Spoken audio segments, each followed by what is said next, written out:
جیسے جیسے حالات آگے بڑھتے چلے جا رہے ہیں، مختلف افکار کے لوگ اور مختلف سوچوں کے لوگ معاشرے کے اندر طرح طرح کی باتیں اور طرح طرح کی فکریں عام کر رہے ہیں۔ انسان کا یہ مزاج ہوتا ہے کہ شر کو جلدی قبول کرتا ہے، گناہ کی طرف، بدگمانی کی طرف انسان کا نفس جلدی مائل ہوتا ہے۔ جو لوگ صدیوں سے محنت کر رہے ہیں اور دین اسلام کی خوبصورت پروقار اور محبت سے لبریز تشریحات امت تک پہنچا رہے ہیں، انہوں نے اولین جد و جہد اس بات پر کی ہے کہ کسی بھی طریقے سے اس امت کو اللہ اور اس کے رسول کے ساتھ جوڑا جائے صلی اللہ تعالیٰ علیہ وسلم۔ جب امت اللہ رسول کے ساتھ جڑ جائے گی تو پھر اللہ رسول کے احکامات ماننا، رب رسول کے دیے ہوئے دین پر عمل کرنا، اپنے سارے اخلاقی رویوں کو درست کرنا یہ آسان ہو جائے گا۔ یہ جتنی محافل منعقد کی جاتی ہیں، جتنے اجتماعات منعقد کیے جاتے ہیں، جتنی خانقاہی مجالس کا انعقاد کیا جاتا ہے، ان کا ایک ہی مقصد ہوتا ہے، وہ میلاد شریف کے موقع پہ محفل ہو، معراج شریف کے موقع پہ محفل ہو، وہ کسی اور عنوان سے محفل ہو۔ جب کسی بھی اجتماع کو محفل کا نام دیا جاتا ہے تو مقصود ہوتا ہے کہ اس میں نبی پاک علیہ السلام کے فضائل بیان کیے جائیں، حضور کی نعت بیان کی جائے، نبی پاک کے خصائل بیان کیے جائیں، تاکہ امت کے نوجوانوں کے دلوں میں رسول پاک کی محبت بڑھ جائے، حضور کا پیار بڑھ جائے۔ اور جیسے جیسے حضور کی محبت امت کے دلوں میں بڑھتی جاتی ہے، حضور کی غلامی کا اور فرما برداری کا جذبہ بھی بڑھتا جاتا ہے۔ اور الحمدللہ ان محافل نے، ان اجتماعات نے ایک زبردست انقلاب برپا کیا ہے، اور زمانے سے لوگ دیکھ رہے ہیں کہ حضور کی نعت پاک کا کچھ شعر آتا ہے یا نبی کریم علیہ السلام کا نام نامی اس میں گرامی آتا ہے تو مومن کے وجود میں ہلچل پیدا ہوتی، تازگی پیدا ہوتی۔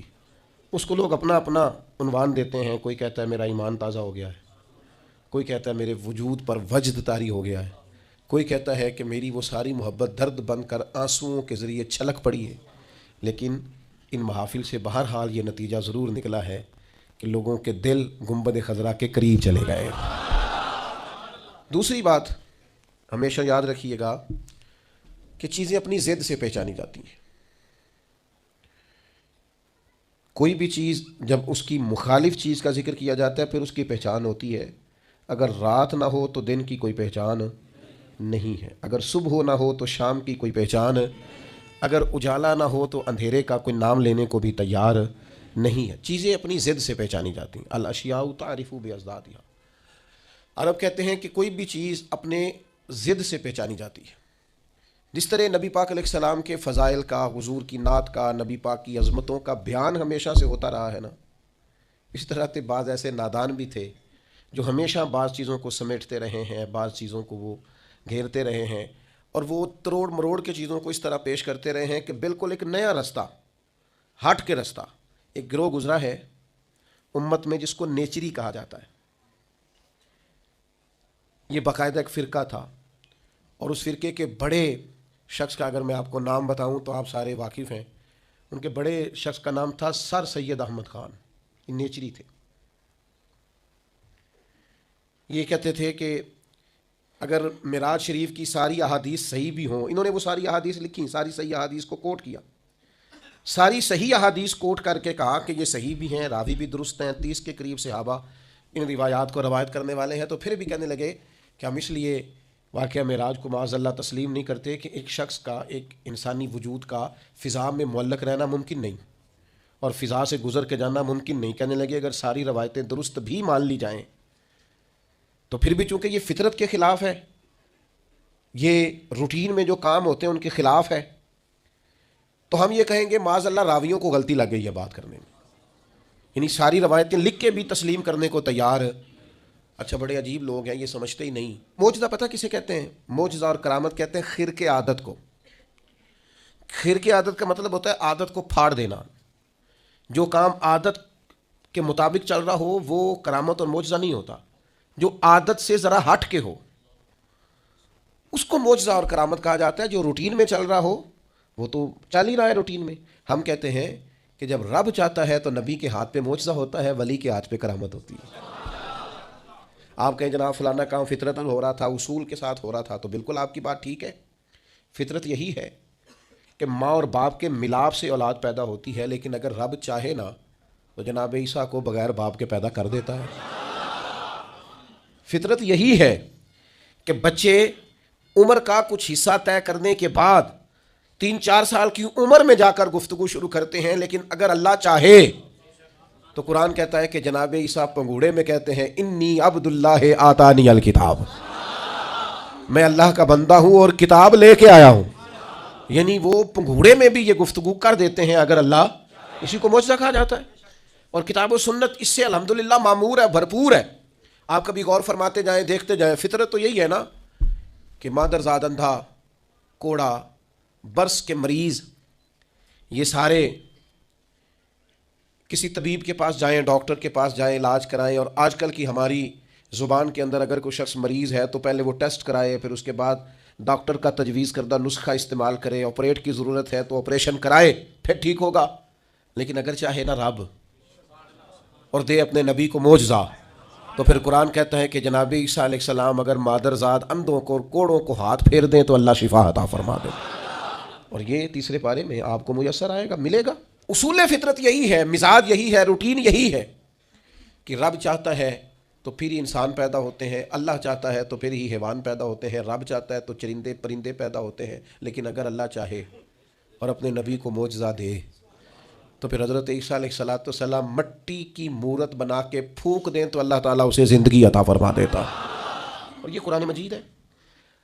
اب وہ لوگ جو ضد کر بیٹھتے ہیں نا معجزے کے مقابلے میں کہ میری عقل نہیں مانتی، تو بھئی ان سے ہماری گزارش یہ ہے کہ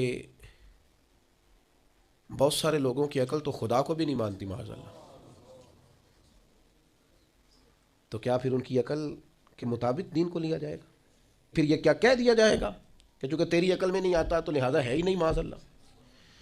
تو معجزہ جو ہوتا ہے نا، معجزہ وہ اللہ کی عطا سے نبی کا کمال ہوتا ہے۔ آپ دیکھیں نا صحابہ کیا فرماتے ہیں، حضرت عبداللہ ابن عتیق رضی اللہ تعالیٰ عنہ کی پنڈلی ٹوٹ گئی، صحیح حدیث میں موجود ہے۔ اب اگر پنڈلی ٹوٹ گئی ہے، ٹانگ ٹوٹ گئی ہے، تو اس کا طریقہ یہی ہے کہ ہمارے ہاں جو آج مروج ہے وہ یہی ہے کہ وہ کسی ڈاکٹر طبیب کو دکھایا جائے گا، اس کا علاج ہوگا۔ اور آج کل تو آپریشن کیے جاتے ہیں، اس زمانے میں بھی جو طریقہ تھا وہ اختیار کیا جائے گا اور اس کے مطابق علاج ہوگا۔ لیکن حضرت عبداللہ کی پنڈلی ٹوٹ گئی، وہ نبی کریم کی بارگاہ میں آئے، ٹوٹی ہوئی پنڈلی۔ آپ چلے جائیں کسی بڑے سے بڑے ڈاکٹر کے پاس، مجھے بتائیں کہ وہ کبھی صرف خالی ہاتھ لگائے اور چیز کو شفا ہو جائے۔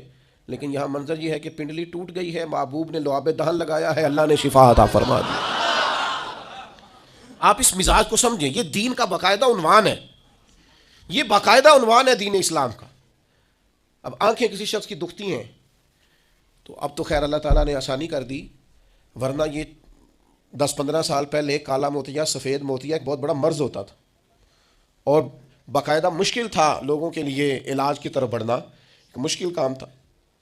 اور آنکھوں کی بینائی آج بھی آپ دیکھ لیں، پیدائشی طور پر بچے بیچارے بعض آنکھوں کی نظر کی کمزوری کا شکار ہیں، اتنی موٹے شیشوں کی اینکیں ان کو لگی ہوئی ہیں اور بڑی مشکل سے وہ دیکھ پاتے ہیں۔ لیکن فتح خیبر کے موقع پر حضرت مولا علی شیر خدا کو آشوب چشم ہے، اور جب حضور نے فرمایا علی کو بلائیں تو کہا یا رسول اللہ آنکھیں دکھتی ہیں، تو فرمایا بلاؤ تو صحیح نا۔ تو بلایا ہے تو مولا کائنات فرماتے ہیں نبی کریم نے لعاب دہن لگایا ہے، اتنا اچھا تو پہلے نظر نہیں آتا تھا جتنا اب نظر آنا شروع ہو گیا۔ یہ کیا ہے؟ یہ نبی پاک کا، آپ کو سمجھ آ گئی مسئلے کی؟ سب سے پہلے میں نے یہ عرض کیا کہ ان محافل کا فائدہ یہ ہے کہ امت کو حضور کے قریب کیا جائے۔ دوسری بات یہ کہ ایک ہے فطرت سے کام چلنا اور ایک ہے نبی کا معجزہ ہونا۔ یعنی صحابی نے حضور سے کہا یا رسول اللہ جنگ کے موقع پر میری تلوار ٹوٹ گئی، تو نبی پاک نے چھڑی اتار کے نا ایک ٹہنی توڑ کے ایک درخت سے دی، تو وہ صحابی فرماتے ہیں جب محبوب نے توڑی تو وہ ٹہنی تھی میری طرف آ رہی تھی، ٹہنی تھی، اور جیسے محبوب نے مجھے تھما دی اسے اللہ نے تلوار بنا دیا۔ یہ کیا ہے؟ یہ نبی کا۔ ایک تیسری بات سنیں، اسلام کا نظام 2 طریقوں سے چلتا ہے۔ ایک اسلام کا نظام چلتا ہے اسباب کے ساتھ، آگ جلاتی ہے، دریا ڈبوتا ہے، انسان پر تلواریں اور زخم لگ جائیں تو اسے تکلیف ہوتی ہے، یہ اسباب کا رستہ ہے کہ آگ نے جلانا ہے۔ اور ایک ہے روحانی رستہ، آگ جلاتی تو ہے لیکن اگر مدد اللہ کی شامل ہو تو پھر حضرت ابراہیم کو نہیں جلاتی، یا نارکونی بردم و سلام علی ابراہیم، پھر وہ جناب ابراہیم کو جلاتی اصول تو یہی ہے کہ دریا میں جو جائے تیرنا نہ آتا ہو تو ڈوب جاتا ہے، لیکن اگر اللہ چاہے نا حضرت موسیٰ اپنے گھوڑے دریا میں ڈال دیں تو وَإِذْ فَرَقْنَا بِكُمُ الْبَحْرَ فَأَنْجَيْنَاكُمْ وَأَغْرَقْنَا آلَ فِرْعَوْنَ، تو اللہ کہتا ہے میں نے دریا پھاڑ کے موسیٰ کے لیے رستہ بنا دیا۔ اچھا، جس دریا سے حضرت موسیٰ بچ کے نکل گئے اسی دریا میں فرعون اور فرعون والے غرق ہو گئے۔ یہ کیا ہے؟ یہ روحانی زندگی۔ ایک ہے اسباب کہ آپ پانی میں گھوڑا پھینکیں گے آپ ڈوب جائیں گے، ایک ہے روحانی زندگی۔ یہ میں قرآن مجید پڑھ رہا ہوں، میں نے کوئی حدیث بھی نہیں سنائی، بزرگ کا قول تو دور رہا۔ قرآن فرماتا ہے کہ ہم نے فرعون اور فرعون والوں کو اسی دریا میں غرق کیا جس دریا میں ہم نے حضرت موسیٰ کے لیے رستے بنا دیے اور دریا پھاڑ کے رستے بنا دیے۔ تو رب کریم نے ایک روحانی زندگی بھی مومن کی رکھی ہے، روحانی زندگی۔ ذرا غور کیجیے گا بھلا میں کیا کہنے لگا، صرف 50 سیکنڈ کے لیے آپ نے سوچنا ہے۔ زندگی میں ہمیں بہت ساری ایسی چیزیں ملی ہیں جو ہماری محنت کا نتیجہ نہیں، ہمیں بہت سارا ایسا کچھ ملا ہے جس کے ہم قابل تھے نہیں پر رب نے عطا کر دیا۔ سمجھ لو آپ، یہ جو آپ کو ملا ہے نا، تھے نہیں قابل پر ملا ہے، کچھ تو محنت کی ہے، کوشش کی ہے تو اس کے سبب سے ہو گیا۔ جو بغیر محنت کے جد و جہد کے ملا ہے نا، یہ وہ روحانی رستہ ہے جس کے بارے میں اللہ کا قرآن کہتا ہے وَمَن يَتَّقِ اللَّهَ يَجْعَل لَّهُ مَخْرَجًا، جو اللہ سے ڈرے گا اللہ ہر مشکل سے نکلنے کے لیے اسے رستہ عطا کر دے گا، وَيَرْزُقْهُ مِنْ حَيْثُ لَا يَحْتَسِبُ، اور اسے وہاں سے رزق دے گا جہاں سے اس نے کبھی سوچا بھی نہیں ہوگا۔ ایک روحانی زندگی ہے انسان کی، وہ میرے ساتھ بھی ہے، آپ کے ساتھ بھی۔ کئی چیزیں ہمارے پاس ایسی ہیں کہ اگر ہماری قابلیت دیکھی جائے تو وہ ہمارے پاس ہو سکتی، یعنی سے ثبوت نہ پوچھو میں تو نظر کرم قد ہوئی، اے میں جانا یا دل بھر جانے، اے پھر غیر نہ جانے۔ کچھ چیزیں ایسی ہیں جو خالص مختصر سی میری کہانی ہے، جو بھی ہے ان کی مہربانی ہے، وہ ہماری محنت کا نتیجہ۔ یہ روحانی زندگی ہے، روحانی زندگی کو سمجھو۔ ایک روحانی نظام ہے اللہ کا، اس نے بنایا۔ صحابہ فرماتے ہیں جنگ بدر کا موقع تھا، اللہ کے فرشتے آئے ہوئے تھے، قرآن کہتا ہے فرشتے آئے ہوئے تھے، تو حال یہ تھا کہ صحابہ فرماتے ہیں ہم کسی کی گردن کافر کی کاٹنے لگتے تھے، اس کی گردن ہم سے پہلے کٹ کے گر جاتی تھی۔ یہ کیا ہے؟ یہ اللہ کا روحانی نظام ہے، اس نے بنایا ہے۔ آپ کے اور میرے ساتھ یہ نظام وابستہ ہے۔ اب چوتھی بات سمجھیں، چوتھی بات سمجھیں، جو جتنا بڑا ہوتا ہے نا اور جس کو لوگوں نے ماننا ہوتا ہے، جس کے پیچھے چلنا ہوتا ہے، اس کے پاس کوئی نہ کوئی کمال ہو تو پھر ہی لوگ اس کی اتباع اور پیروی کرتے ہیں، پھر ہی لوگ اس کی پیروی کرتے ہیں۔ اگر اس کے اندر کوئی کمال نہ ہو، تین چیزیں ہوتی ہیں جس کی وجہ سے لوگ کسی سے محبت کرتے ہیں، یا بندے میں جود و نوال ہو، سخی ہو، خرچ کرتا ہو، احسان کرتا ہو، یا پھر اس میں حسن و جمال ہو، سونا بڑا ہو، پیارا بڑا ہو، یا تیسری بات یہ ہے کہ فضل اور کمال ہو، اس میں کوئی بلندی ہو۔ اللہ کی یہ شان رہی ہے کہ اللہ نے جتنے بھی پیغمبر پیدا فرمائے اعلیٰ خاندانوں میں پیدا فرمائے۔ اللہ نے جتنے بھی انبیاء کرام علیہم السلام مبعوث فرمائے سارے سونے تھے، ایک سے ایک بڑھ کر حسین تھے۔ حضرت داؤد علیہ السلام کا حسن و جمال دیکھا نہیں جاتا تھا، خوبصورت تھے جناب داؤد علیہ السلام۔ اور جناب یوسف 3 مہینے رجی خلقت ویک یوسف کی نانی۔ حضرت یوسف علیہ السلام کے بارے میں ملا رومی نے لکھا ہے، جب قحط پڑ گیا تھا نا مصر میں، تو حضرت یوسف نے چونکہ گندم غلہ سٹاک کر لیا تھا، تو ابتدائی طور پر آپ نے یہ تجویز دی تھی اور یہ حکمت عملی اپنائی تھی۔ آپ نے لوگوں سے کہا تھا کہ فی الحال تمہیں گندم نہیں ملے گی، جس کو بھوک لگے نا وہ میرا چہرہ دیکھ لے آ کے، جس کو پیاس لگے وہ میرا چہرہ دیکھ لے۔ اور یہ ایسا ہوتا ہے، سیدھے پنجابی ہیں ساڈے تے کہندے تینوں ویکھیں بھوک مر گئی ساری، یہ تو ہوتا ہے نا جی، میری تے ویکھ کے ہی او ہوتے تو تجھے دیکھ جو لیا ہے، اب بات ختم ہو گئی۔ بھوک حضرت عثمان غنی رضی اللہ تعالیٰ عنہ کو 40 دن قید رکھا ہے۔ لوگوں نے تو آپ سے کہا گیا کہ جناب بھوک پیاس کیا کرتے تھے؟ فرمایا بھوک پیاس لگتی تھی، قرآن پاک کی زیارت کرتا تھا، بھوک بھی ختم ہو جاتی تھی، پیاس بھی ختم ہو جاتی تھی۔ تو حضرت جناب یوسف علیہ السلام نے یہ تدبیر اپنی قوم کو دی کہ جب تمہیں بھوک لگے تو تم نے آ کے مجھے دیکھنا ہے۔ تو 3 مہینے غلہ نہیں دیا، لوگ آتے جناب یوسف کا چہرہ دیکھتے، بھوک پیاس ختم ہو جاتی۔ تو پنجابی کے ایک درویش بول پڑے، وہ کہنے لگے 3 مہینے رجی خلقت ویک یوسف کنانی، 3 مہینے رجی خلقت ویک یوسف کنانی تے جنا محمد عربی ڈٹھا او رج گئے دوواں جہانی۔